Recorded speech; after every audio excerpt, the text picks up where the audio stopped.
Good morning, folks. It has been a while. I feel like these days, every video I start off with some kind of apology about not making videos. So I won't really do that. That's just what life is these days. My attention has just been elsewhere.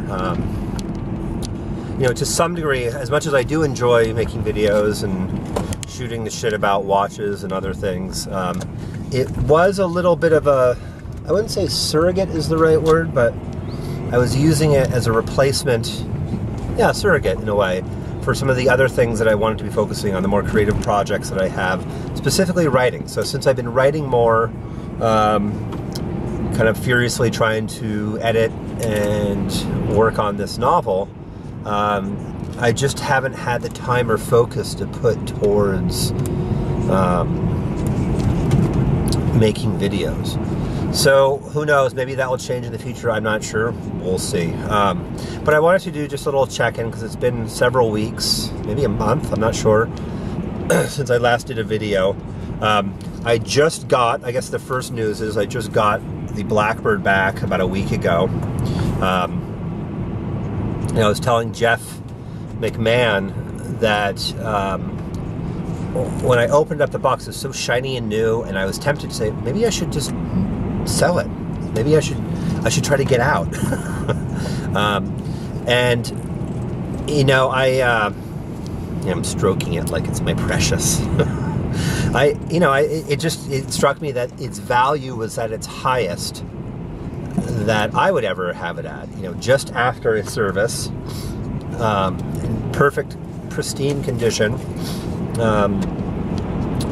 and I didn't have that bond with it because I hadn't had it in a couple of months, and even though I missed it and I was looking forward to getting it back, I had been wearing other watches and just my collection, the whole thing changed a little bit. It's sort of like not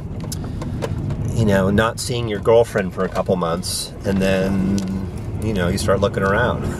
Although I of course only looked around in within my collection, and I actually, during this last couple of months, I've really bonded strongly with the Silver Breitling, which is my regular daily wearer at this point. And so anyways, I started developing almost a phobia about wearing this because I didn't want to get it scuffed up in any way. But I'm wearing it today, and I've been wearing it a little bit, and it's awesome. I don't want to sell it. At least not for now. I'm going to take Jeff's advice and sell everything else that I want to sell first. I still have, but my collection has actually ballooned back up to 10 or 11. And most of those, about half of those pieces I'm going to sell. But that's a whole other thing. But yeah, I'm going to sell the Hamilton. There's the same pieces that I've been meaning to put up for sale for a while, but I've just been, too lazy about it to do so. I did actually get a new watch about a month ago, or a few weeks ago.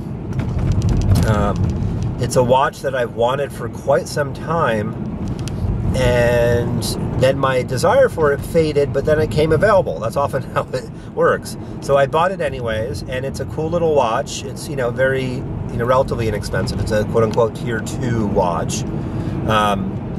But it's no longer made, and it's very hard to find. And yeah, I was happy to check it out. I'm probably going to sell it eventually too.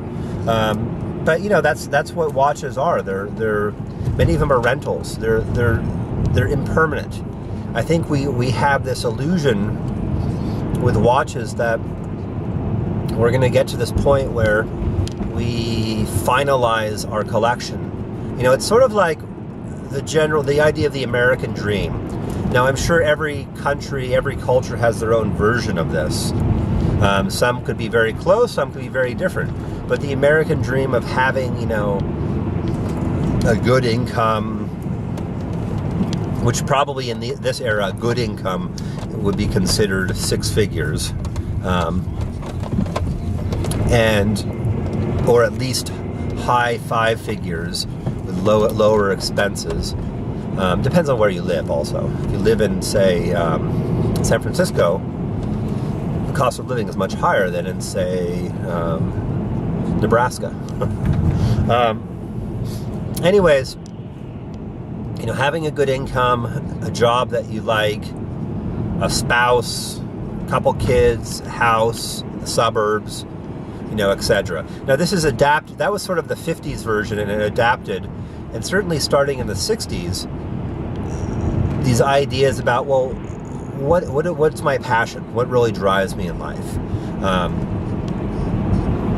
So then it became, certainly with my generation, quote unquote Gen X, and I think the millennials too, there's more of a sense, certainly the pragmatism isn't ignored, but it's this idea, well, what do I really want to do? What's the career I want? What kind of life do I want to live? And it's much more open-ended. And I think you're seeing that more and more, and especially with the change in industry, the rise of entrepreneurship, etc. But this is a whole other conversation.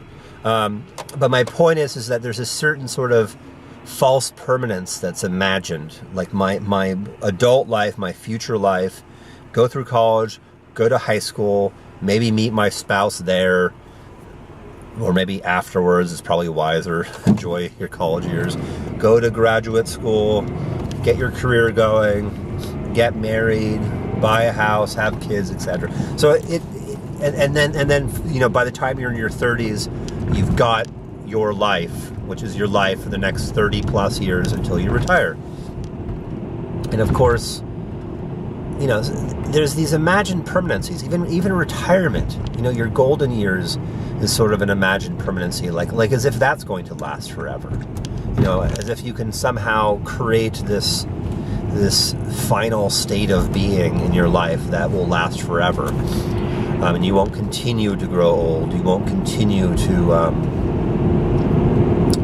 you won't get disease or, illness.